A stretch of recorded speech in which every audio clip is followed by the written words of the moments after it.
Him glory.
Okay. Good morning, everyone. Good morning. Happy New Year's. So today we have a bunch of reports. Since it is the beginning of the new year, we do have some reports. We're actually going to start off with a financial report this morning given by Roger. So I'm going to welcome up Roger to give the financial report. That was quick. Okay. Good morning, everybody. I guess you all want to know what we've been doing with the money for the church, right? That's right. Mr. Breland wants to know. Anybody else want to know? Have we been spending it, or have we been just, piling it away in a savings account, or a bit of both? Okay. So we're going to go through that today. I'm going to go through this pretty quickly, I think. Our annual financial report for 2025. These numbers are mostly correct.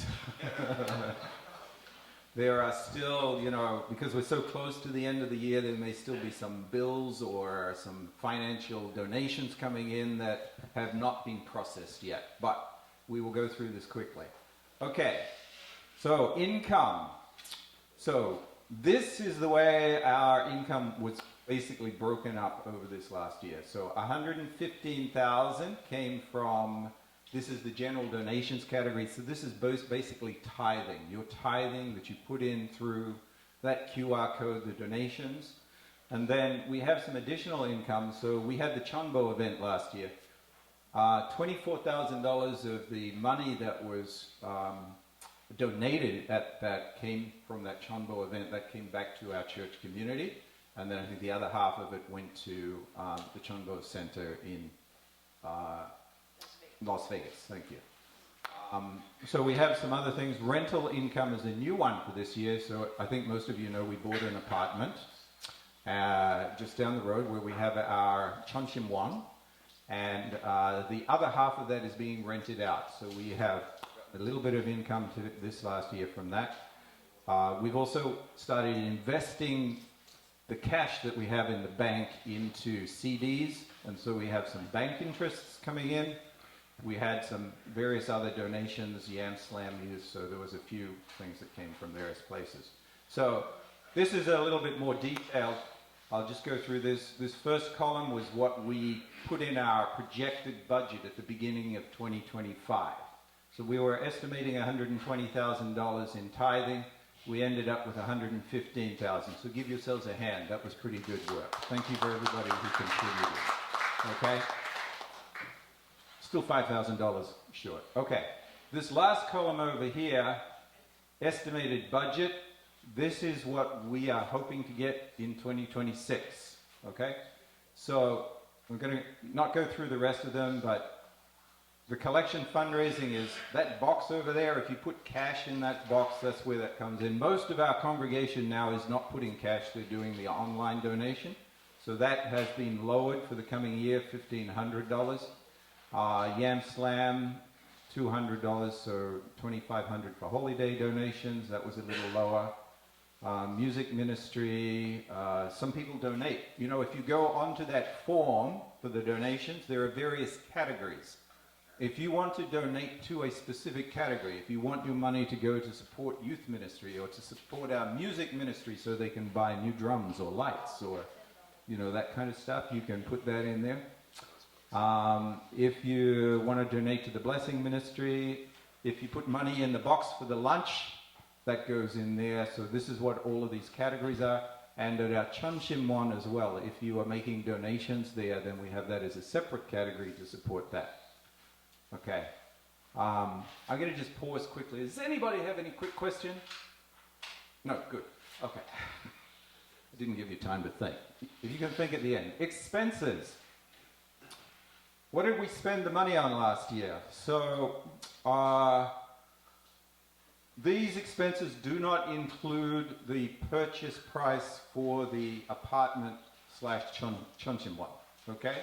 This is just our basic operating expenses. Payroll, of course, is our biggest, $67,000. That's for the pastors, of course, but also for youth ministry, and there's a couple of other people, like we pay for a bookkeeper and this kind of thing. So that all goes in there.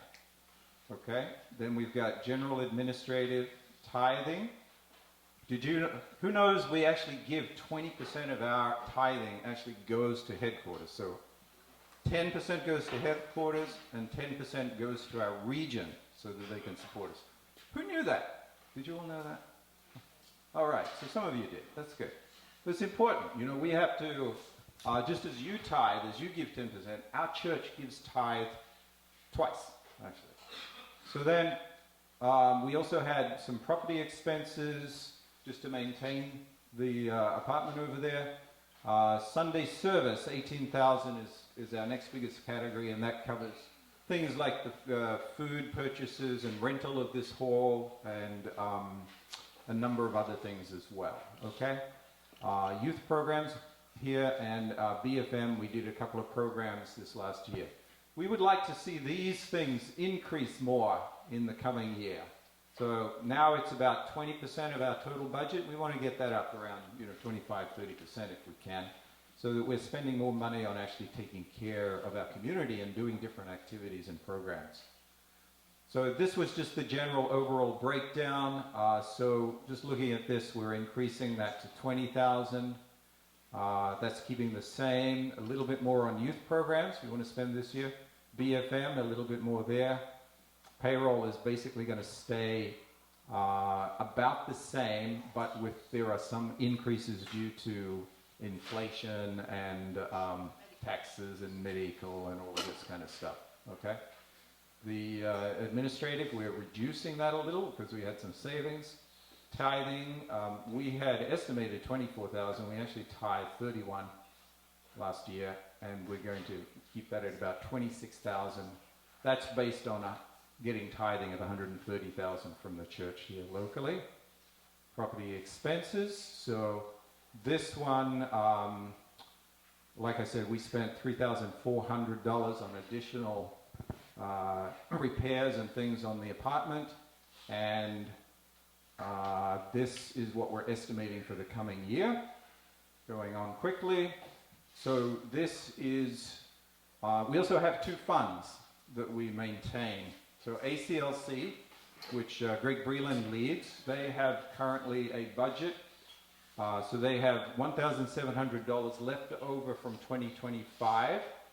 And we put in another $1,000 to support them from the church, so they have $2,700 to spend this year. Greg, what are you going to spend all that money on? Okay. Ministers. All right. So we have to do some programs here for ministers and spend that money there and use it. Youth education, there is a fund here, $3,965. If we want to do a workshop here locally, or we need to send people to workshops, this money is allocated to provide scholarships to help fund those education events, or if nationally they want to do some big event, that money is allocated for that purpose. Okay. Property income. So just talking about the apartment, just wanted to give everyone a quick rundown now that it's kind of settled in. So we collected $8,000 so far this year in rent. We're estimating $19,200. That's $1,600 per month income.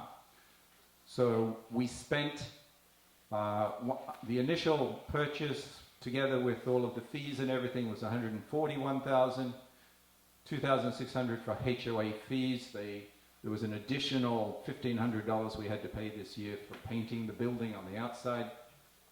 We spent a little on electricity. Remodeling, we estimated 15, it actually came out at 23,000 to actually clean up all of that inside apartment, rip out all of the old carpet, put in new floors, bathrooms, all of that work. It was a big job.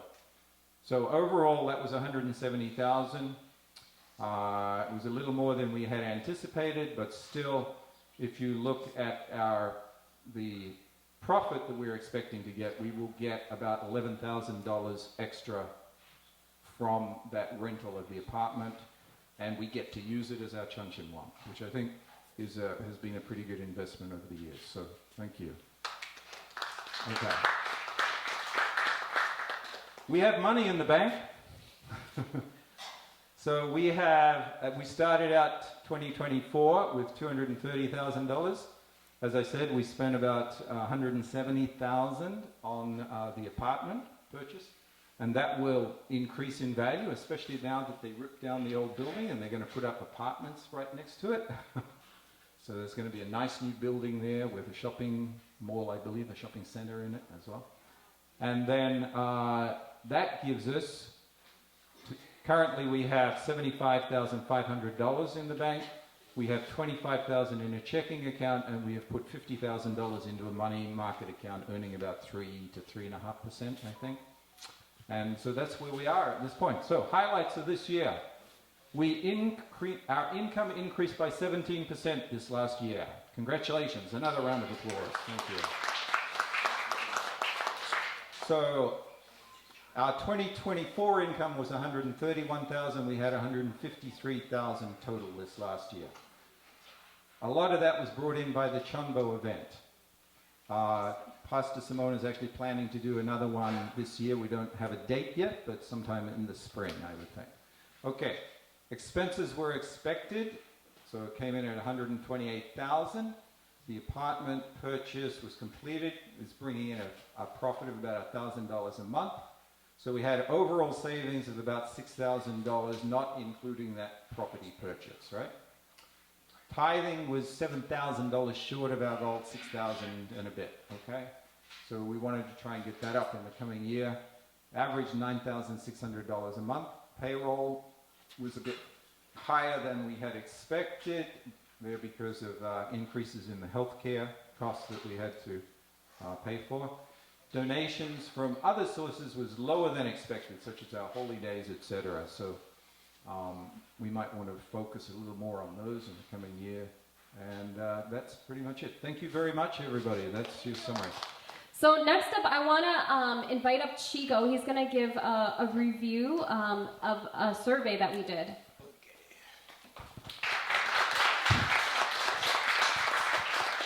Thank you. Good morning, everyone.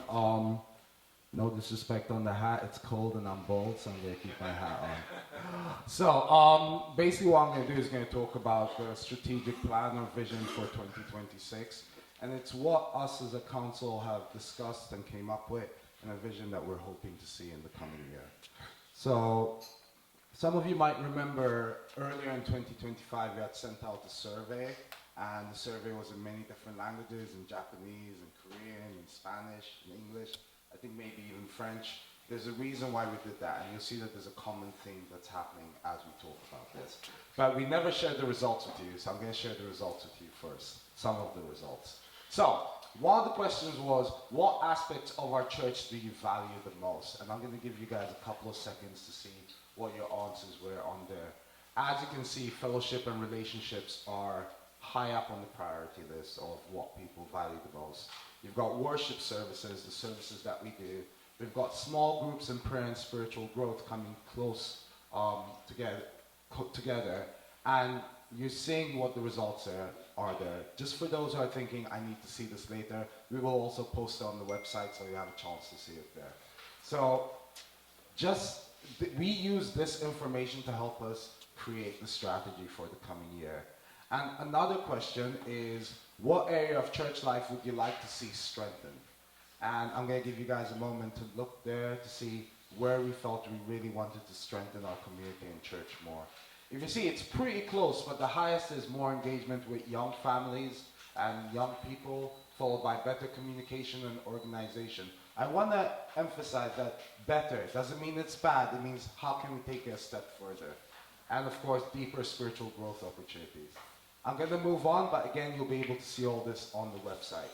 So all of this helped educate and inform us for the strategic vision and plan that I'll be sharing next. And again, the theme that I want to keep on pushing in is that all of this that we're sharing is not just based off a couple of people coming up with ideas, but it's based off what we've heard from the community, and it really is trying to help amplify and represent your voice to the best of our abilities. So we identified 7 main spaces where we would like to work on, and that's small groups, fellowships and relationships, outreach and community service, prayer and spiritual growth, youth and children's ministry, education, theological studies, and worship services. Now, that's a lot. There's 7 spaces there, and I have 10 minutes, so I'm going to rush through them. But I just want to let you know that if you have any questions, please feel free to ask me or any of the council members. And again, this will also be shared on the website eventually, hopefully soon, so you can look at it again and ask questions. So let's jump right into it. So worship services. I'm going to go straight towards recommended action. I'm going to guide you through it, so when you're reading it yourself, you know what's happening. Every time you see a section, there's going to be a blurb at the top. There's going to be 2 or 3 recommended actions. And at the bottom, it's going to talk about the congregational needs connected to this area. So that questionnaire which you took, whatever need we felt was there, we also added here to see what it's addressing. So with worship services, we're hoping to integrate intergenerational elements into worship and make this a regular feature of most services. Having said that, I will say that some of the things that I am going to share here, we're already doing.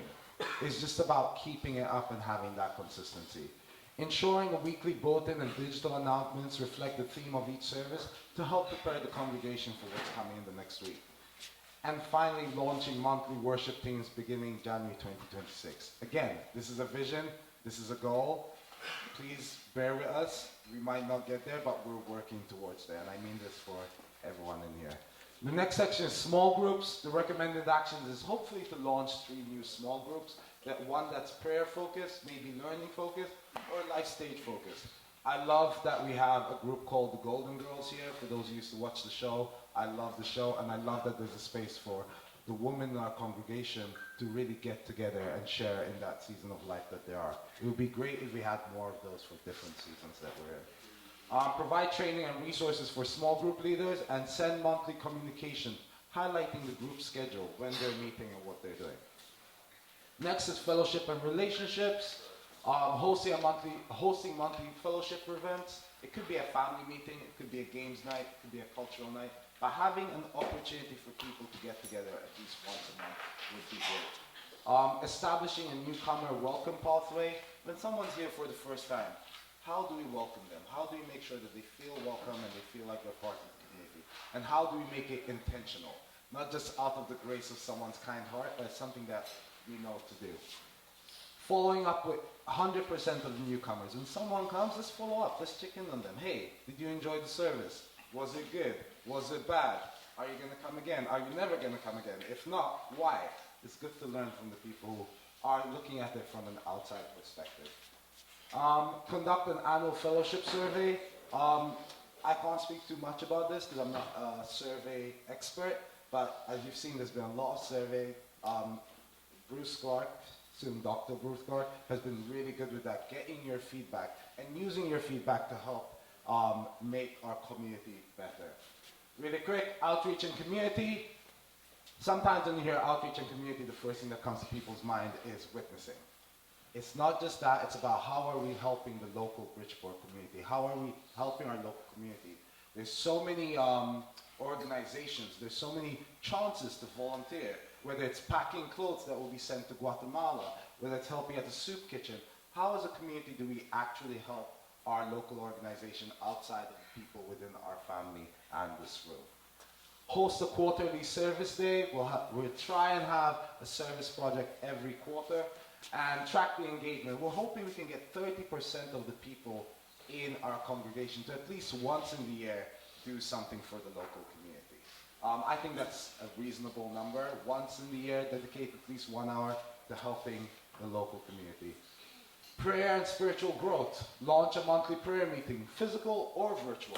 Wouldn't it be nice if once a month there was a group of people who just prayed for you?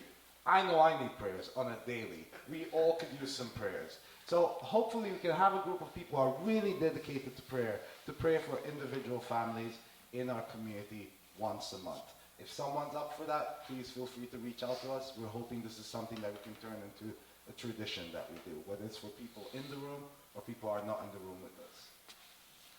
Create a prayer chain for family. I touched upon that. Youth ministry, and this is a challenge. It's a tough one. Relaunch Sunday School with updated curriculum by June 2026.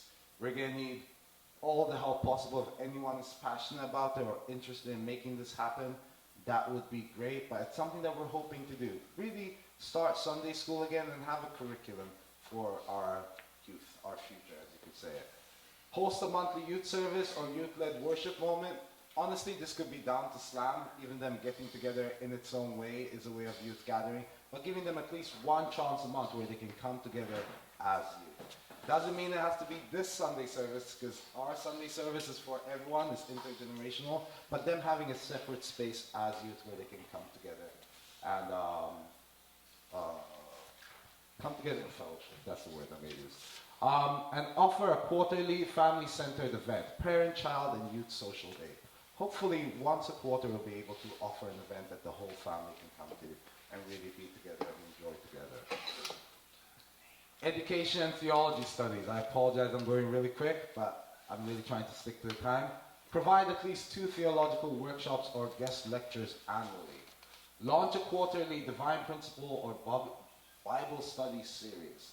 Develop a resource library with recommended books, study guides, and theological videos to support ongoing personal learning. It's not just about going to workshops. It's not just about going to sessions. Sometimes it's just about just being at home and just reading something that's inspiring. It doesn't have to be done in a group, but we want to provide a resource for people to be able to do that in their own time.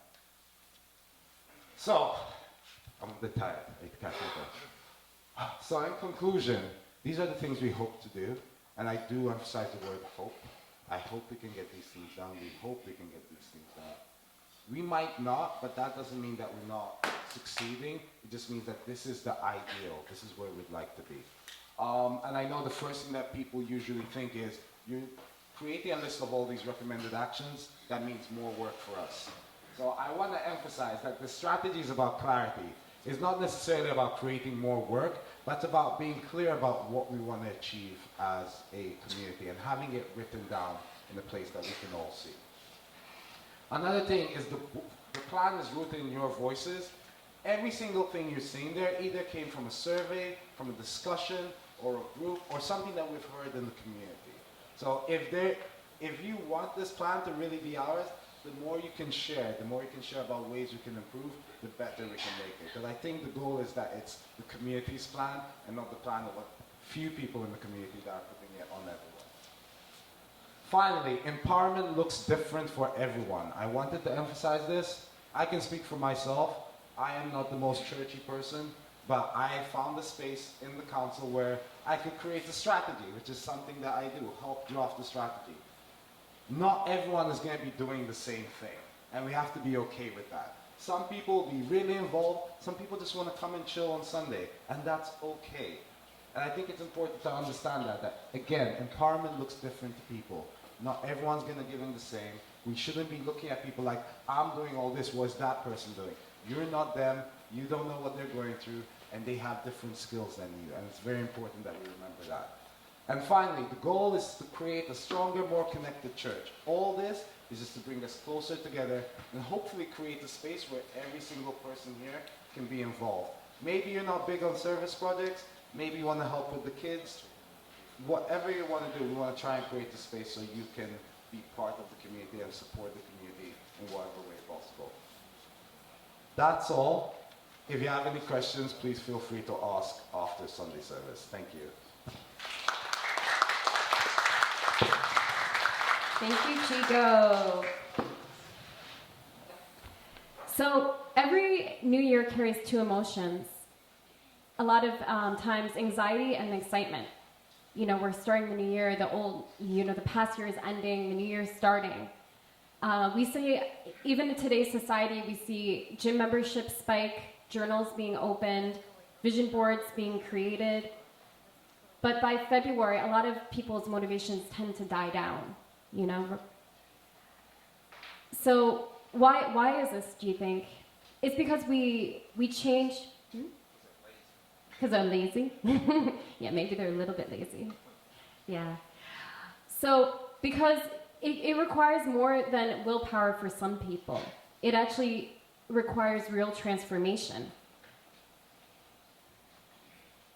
We honestly, need to honestly look at where we are, and we need to really invite God into our plans.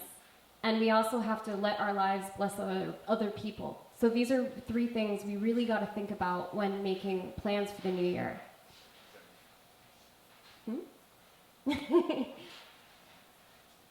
Proverbs 16:3. Commit to the Lord whatever you do, and He will establish your plans. You cannot enter a new year dragging the weight of the old one, carrying around old pains and broken promises, failures from the past year, shame and guilt and disappointment.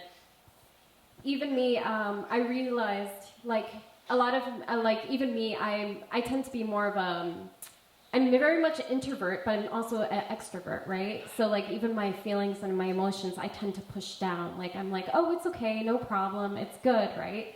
So even me, I recently kind of overcame, me and my oldest brother, the very oldest one, he's not in the church, but we actually used to, growing up, he tended to torture me because I was the youngest girl, and we always had we had a big falling out, and after a while I just got sick of trying to humble myself, and I would just kind of cut him out of my life for a while because I was just so I couldn't deal with it anymore.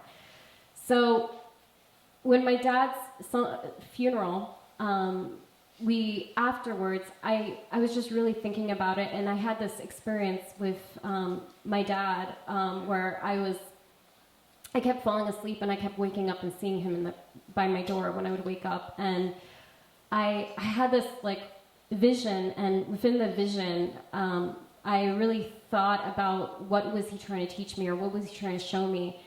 And it was about forgiveness, really. Like,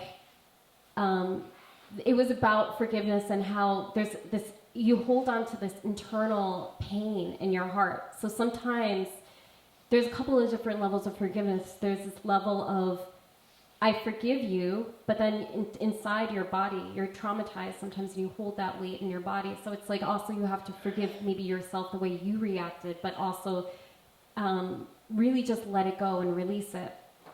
So actually this past year, I remember from Korea there was this thing that we do where we say, I'm sorry, I forgive you, and I love you. So I literally used that model, and I texted him, and I was like, I'm so sorry for everything you've been through, like your whole life, your childhood, everything that you went through. Please forgive me for anything I may have done to you that you took the wrong way, and I really sincerely love you, and I want to be here for you. And ever since, something shifted and changed, right? And we've been like talking to each other. It's been like such a transformation. So it's crazy because me and my brother, like my absolute oldest brother, we for years we could barely like talk or get along. Like it was weird. So like this whole experience for somehow shifted something. So the reason I'm bringing this up is that a lot of times in our lives we tend to hold on to things, right? We bring the past, the stuff from the past year and the past years, into the fresh new year. But this new year is like an incredible moment where you can start off fresh and be like, okay, what do I want this year to be like? How do I want to bring God into my life? And what are the things I need to clear and clean out of my life to really bring my life where it needs, and to not hold on to any baggage that is maybe hurting my heart and myself, my internal self. So it's just so important to really think about what weight or what things are you really holding in your body or your mind and your heart, and really be able to release that.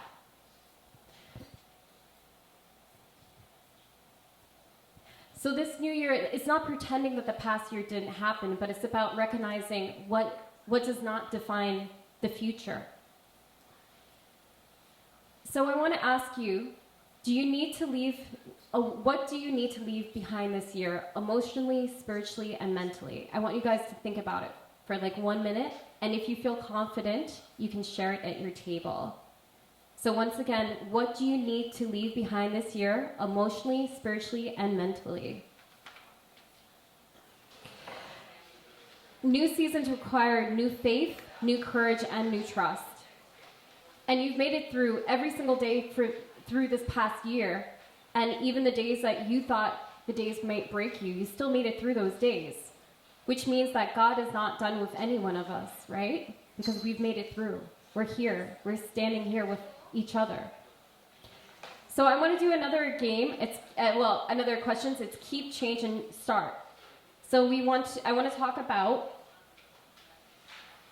something you want to keep from the past year, something you want to change, something God is asking you to change from the past year or improve, and something you want to start. Something you would like to start. So now I'm going to have you guys go back to your tables and discuss these 3 points. And there is paper there, so if you guys want to write it down on the paper.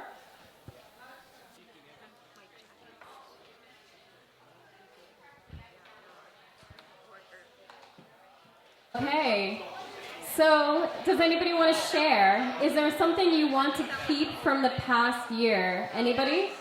Is there any? Oh, okay, there's one here. So what do you want to keep from the past year? Playing soccer. Playing soccer. Nice. We love that. Anybody else? Is there anybody else that wants to share something they want to keep from the past year? No? Nothing worth keeping? Okay.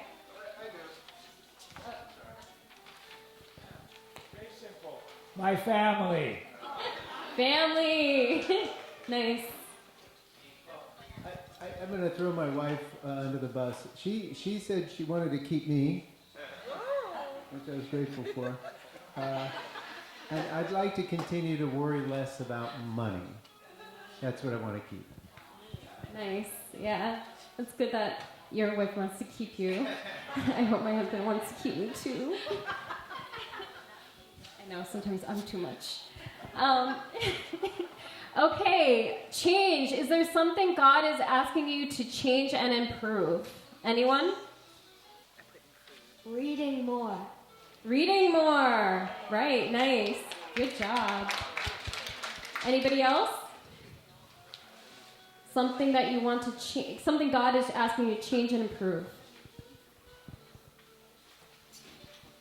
For me, something I want to change and improve is testimony to bring people to God. Teach them divine principles. Because when we were in my country, that was our job. But here, because of barren language, we cannot do that. But we can do our best to talk to people if we can. Thank you. So testimony bring people back to God through the divine principle. Anyone else?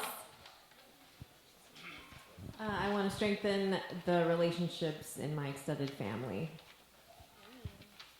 Strengthening relationships. Thank you, Mika.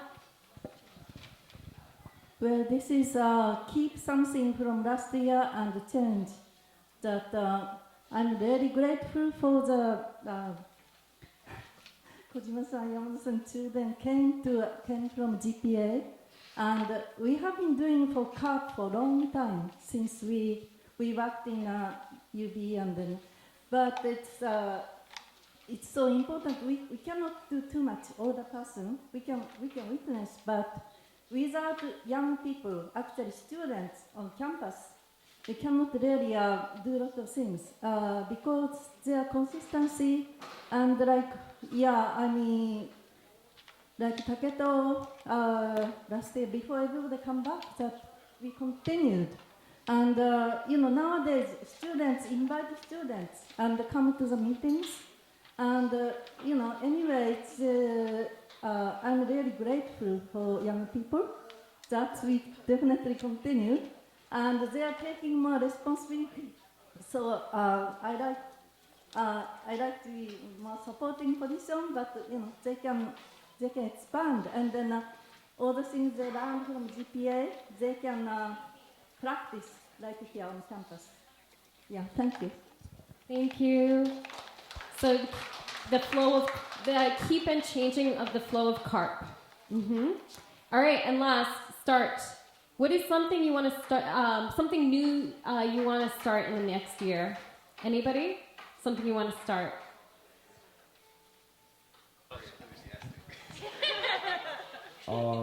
I put eating healthy, being healthy, and doing less damage to my body. That's what I'm going to start doing. I hope I will. Nice. So eating healthy and less damage to the body. No, I have a dream that I'm really going to work on it. I really want to open an Italian restaurant in Korea, a Champion. And I really want to do it because I want to bring Jesus over there. It's like choking, there's nothing there. And I really think they need it so badly. And if I can, restaurants are like churches, they're very similar. If you love people, they'll be back. You love it, they'll come. You build it, they'll come. There is so much to do over there. When I was there, I was so overwhelmed because I was really literally choking. It was missing that kind of Christian love that I'm embodied. I am Italian, And at least that's what I want to be, And so that's my dream. We went so close, but Trumada they took off the passport to Trumada just few days before coming to Las Vegas, where we were supposed to be cooking for her. And so I still have that thing in my throat here. I would like to do that because we can really make a lot of damage there, For this people, yeah, true mother need to be protected. There's so many bad people there. We gotta do something about it. All right. Yay! So Italian restaurant in Korea! Yay! And remember, if you build it, it will come. Is that right? Yeah. If you build it, it will come. So. Okay. So we don't just need motivation, we actually need alignment, right? We need to align with the vision. So how do we align our vision with God? That's the next question. So I know we're like lacking time, so I might just have you guys quickly. Come on. Slide. Come on, dear. It work? Nope. There. Oh, there. So I want you guys to ask these big life questions. Who am I becoming? Who am I serving? How will my life contribute to healing this world? Where do I need courage this year? And where do I need discipline this year? So I want you guys to align this with God. If you guys could at least, I know we're lacking on time, but if you guys could at least write this down. And you can start it right now. And if you guys can write this down and just try to align these questions with God, these big questions. And you can connect it with health, your health goals, your marriage, your family, your finance goals, your faith goals, but aligning it with God. Because a lot of times people, when they're setting goals, they do tend to forget to bring God into it and how to align it with God.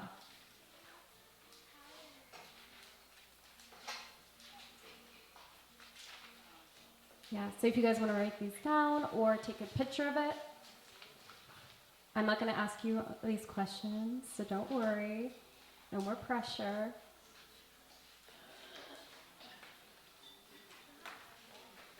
And then when you guys get home today, I want you guys to commit these goals to God in a form of a prayer. So like once you guys fill out these questions, I want you guys to go home and I want you guys almost like in a prayer formation, pray to God and show him your goals and show them how you're going to align with him. And I want you to pray it and do like a deep reflection on these questions. And in your heart, really believe that growth is possible. Okay. So I think because we're lacking on time, I'm going to end with a quick prayer. So if you guys can join me in prayer. So dearest Heavenly True Parents, of this new beginnings, thank you for carrying us through this past year. Heal what is painful, strengthen what is weak. Awaken new courage, new dreams, and new determination in us. Walk with us, guide us, renew us. May this year not only change our lives, but through us, may it change the lives of others. In attending Holy Mother Han, I pray in gratitude, Simone Miyazaki as the Central Blessed Family, Aju. Okay, I would like to welcome up Greg real quick. I think most people here know about the Chumbo induction ceremony into that happens in Korea. So over the past couple years, we've had 3 couples who have completed the requirements, the 430 vertical and 430 horizontal. And the one thing about these 3 couples, if I could invite them to come up for just a moment, I can present the holy robes and the plaque and everything to you. You could come up. I want to just say a word about y'all. The Boyds, the Parates, and the Zambones.